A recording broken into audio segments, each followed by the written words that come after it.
एक बार की बात है, कैलाश पर्वत पर भगवान शिव और माता पार्वती अपने दोनों पुत्रों गणेश और कार्तिकेय के साथ बैठे थे। तभी देवर्षि नारद मुनि वहां आए और उन्होंने भगवान शिव को एक दिव्य फल भेंट किया। वह फल ज्ञान और अमरता का प्रतीक था। अब समस्या यह थी कि फल एक ही था और पुत्र दो थे।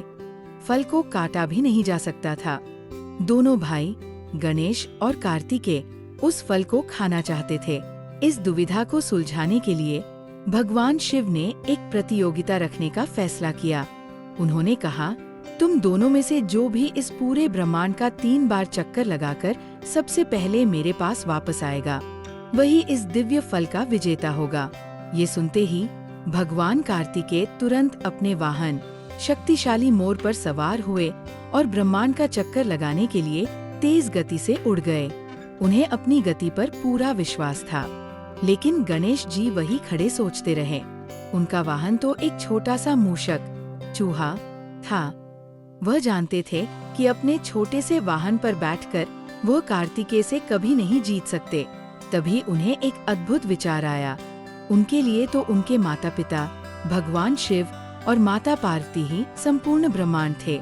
ये सोचकर वह अपने माता पिता के पास गए और हाथ जोड़कर उनकी 3 बार परिक्रमा की। फिर वो उनके सामने खड़े हो गए और बोले, मैंने ब्रह्मांड की परिक्रमा पूरी कर ली, अब मुझे मेरा पुरस्कार दीजिए। भगवान शिव और माता पार्वती गणेश की बुद्धि और विवेक देखकर बहुत प्रसन्न हुए।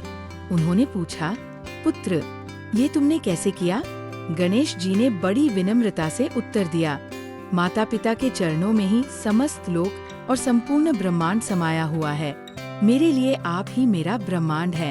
ये सुनकर शिव पार्वती भावुक हो गए और उन्होंने खुशी खुशी वह दिव्य फल गणेश जी को दे दिया। कुछ समय बाद जब कार्तिकेय ब्रह्मांड का चक्कर लगाकर वापस लौटे तो उन्होंने गणेश जी को फल खाते हुए पाया। पूरी बात जानने पर उन्हें अपनी भूल का एहसास हुआ और उन्होंने अपने छोटे भाई की बुद्धि को प्रणाम किया। इसी घटना के बाद से भगवान गणेश को प्रथम पूज्य यानी सबसे पहले पूजा जाने वाला देवता होने का सम्मान मिला।